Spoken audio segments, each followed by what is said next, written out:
Hey up, it's that old Yorkshire geek. And I'm back again with another live video. This is something I'm going to talk about.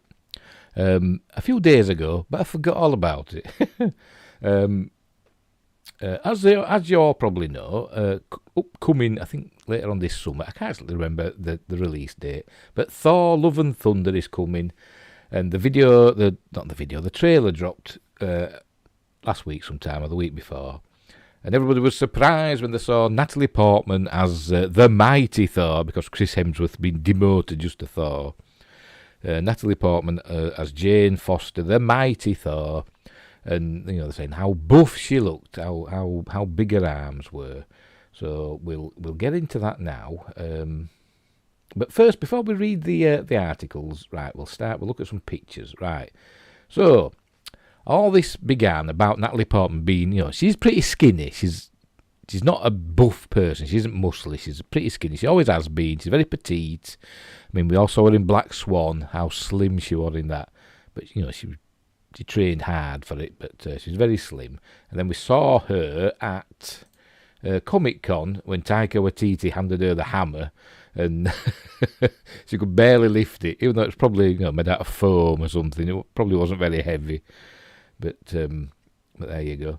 But recently, recently some photos found their way online, and they were taken around the time that she was filming for Thor: Love and Thunder, and here they are, showing that she looks, quite. Her arms are quite, big. I suppose you could say big. Some people have said the fake arms. I don't know.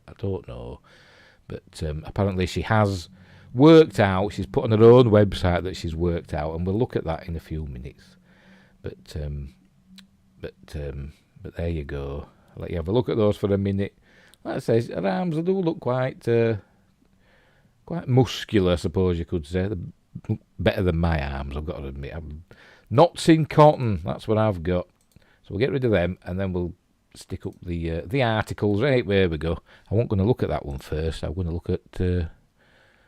we'll look at this one first. How Natalie Portman got so buff for Thor: Love and Thunder. And that's from the trailer. Can you see my mouse pointer? Yes, sir. You can see her arms there. People have said, oh no, they just superimposed her head on a muscly woman or even a man's body, or it's CG or whatever. That picture there is from Black Swan. It's a really good film. You should watch it. Right, the Thor: Love and Thunder trailer revealed a buff new look for Natalie Portman's MCU character. As the mighty Thor, Natalie Portman's Jane Foster was seen sporting some muscular biceps. I won't go that far, but there you go. In the final shot of the trailer, this clip provided the first official look of Portman in costume as the MCU's mighty Thor.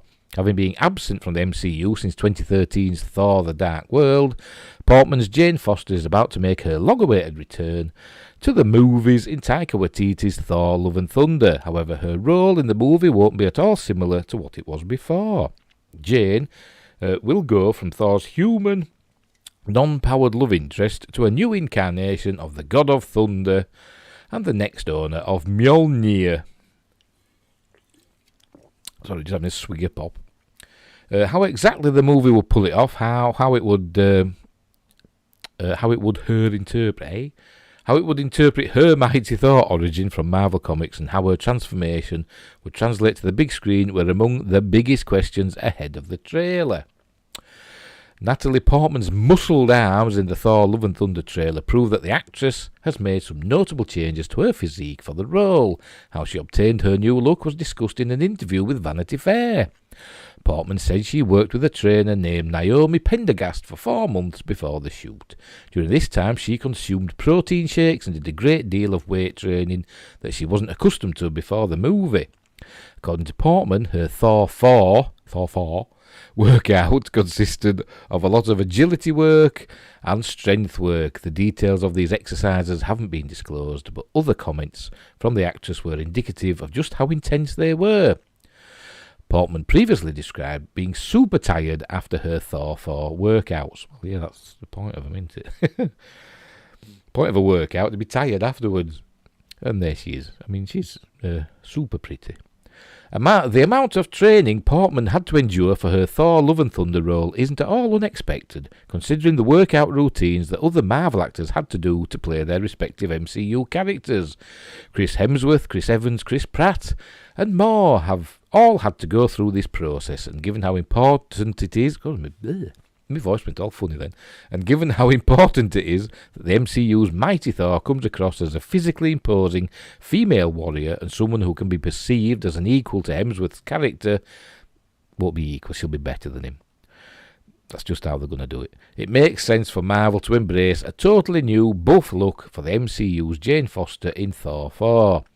Portman's physical transformation for the movie is sure to be reflected by how much the character has evolved since her last MCU appearance in Thor The Dark World.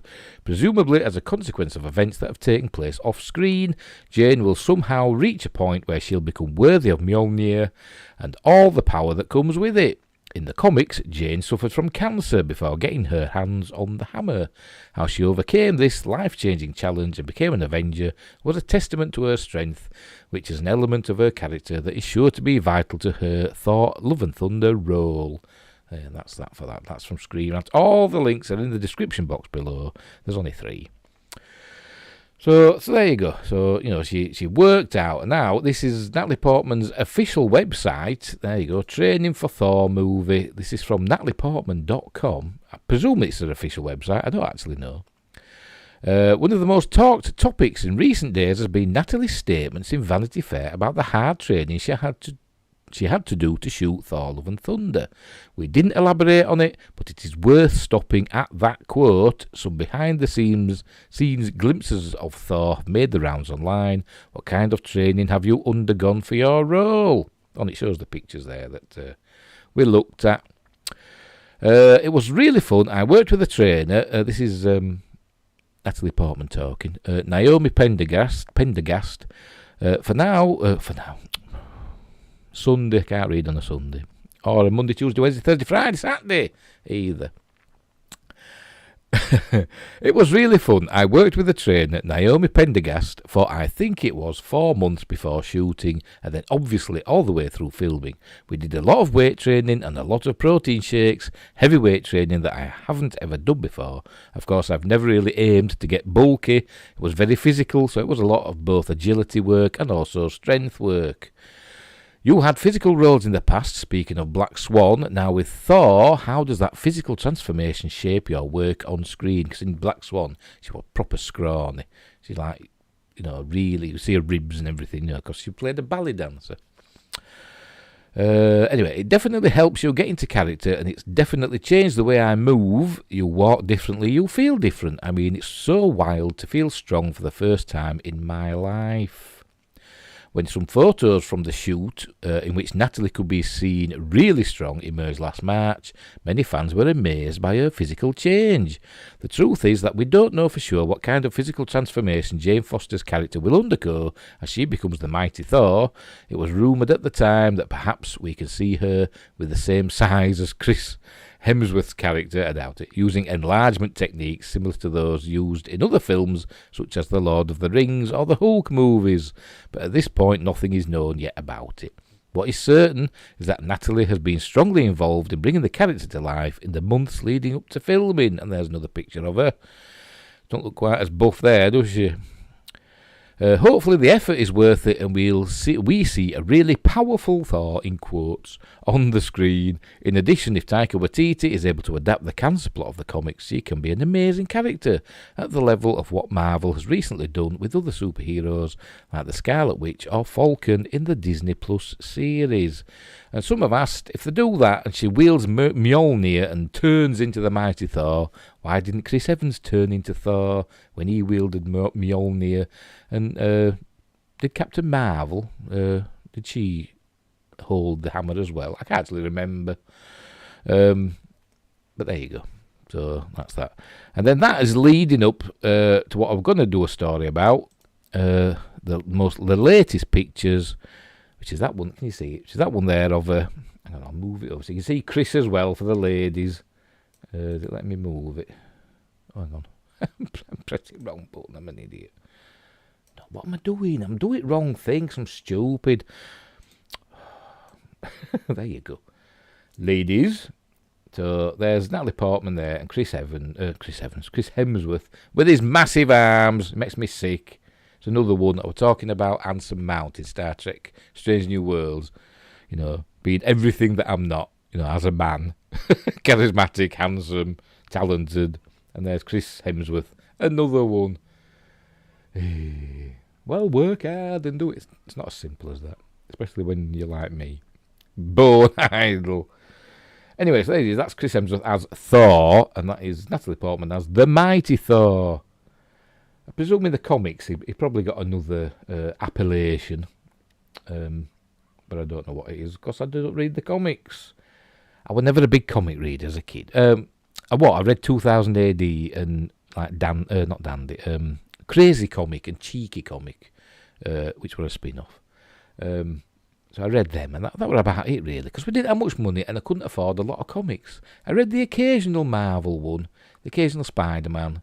I actually got the Marvel adaptation of H.G. Wells' War of the Worlds, which is amazing, when I was a kid. But I haven't got it anymore. But there you go. That's never mind my comic reading history, or lack of. But there's Natalie. Hang on. There you go. There's Natalie. I can't see my mouse pointing out for some reason. Stupid. Like I say, she hasn't got big arms. They're not muscle-bound arms. Not like Chris Hemsworth. And some have suggested that they might have done a 300 on her and painted on some definition. But I don't know. She's saying she worked out for it, and maybe she did. So we'll read this anyway. Thor, Love and Thunder, Jane Foster's return. I'm going to swear. Is a real mindfuck for Thor, says Taika Waititi, exclusive image. This is an Empire Online. But, hang on. There you go. Oh, you can't see that, you see. You can't see that where I'm asking you to like and subscribe and share the videos and all that jazz. You can't see them little red boxes. Now you can. Just to remind you, I'm not, you don't have to like and subscribe and hit the notification bell, but it would be greatly appreciated if you did. Thank you very much. Right, where were we? Breakups are hard, you know how it goes. Things turn sour, you go your separate ways, work through your emotions, and brace for the possibility that you might one day bump into your former flame in the future.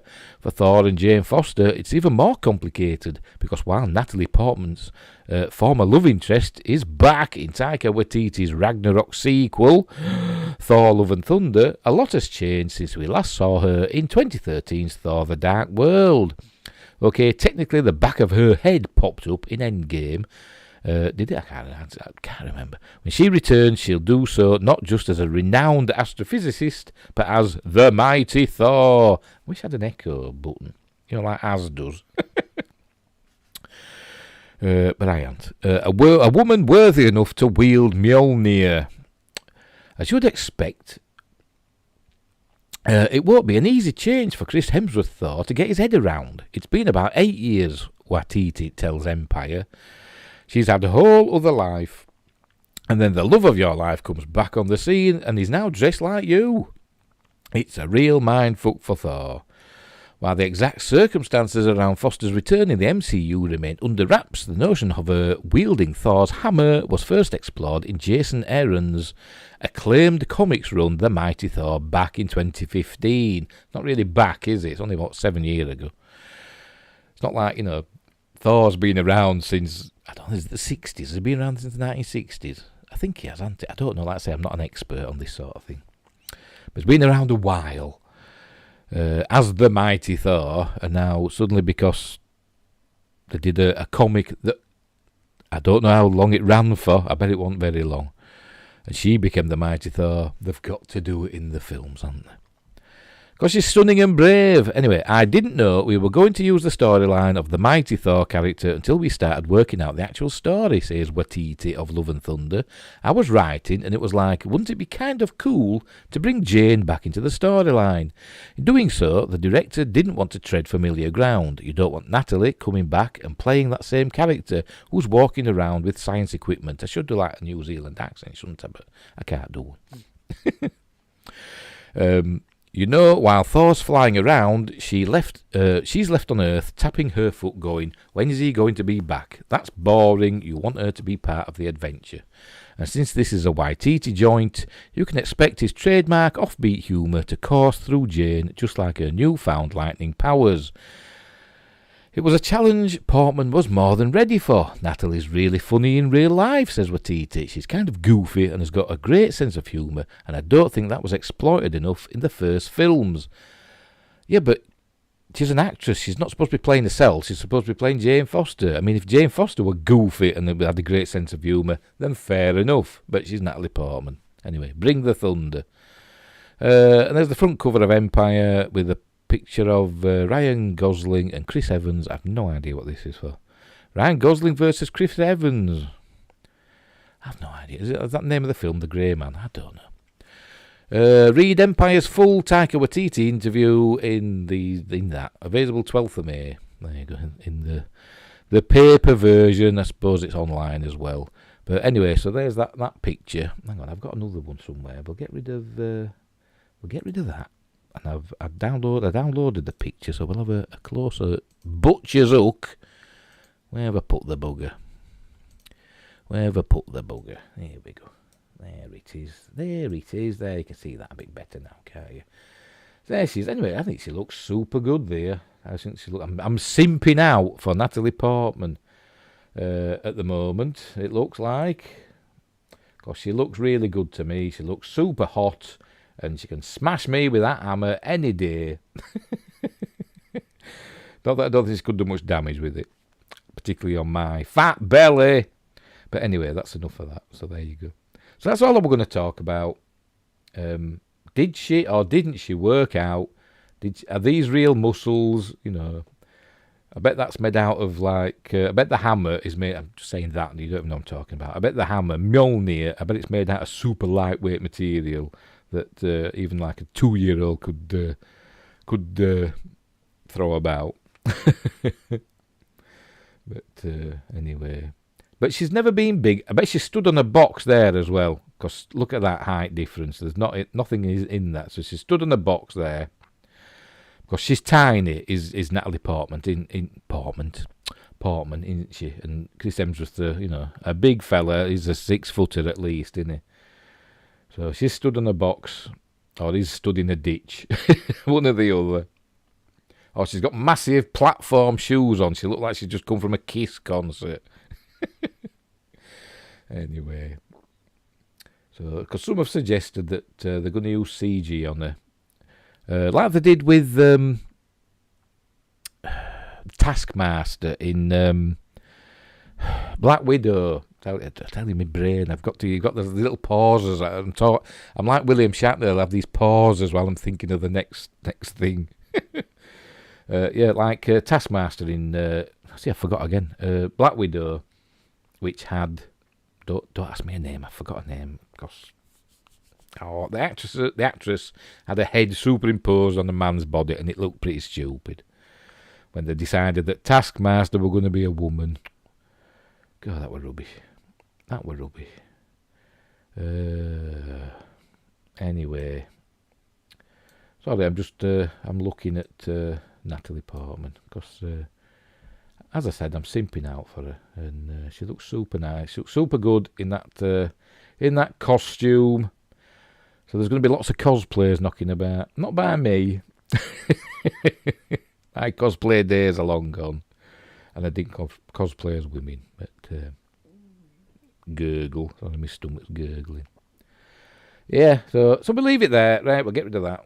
I've lost it. Where is it? There we go. Get rid of that. Right, so we'll leave it there. I don't know when it opens. I forgot when the film opens. Does it say in this? Does it say when the film's out? It don't, does it? I don't know. I don't know when it's out then. Let's have a look at the other articles. No, it doesn't say. I don't know when it's out then.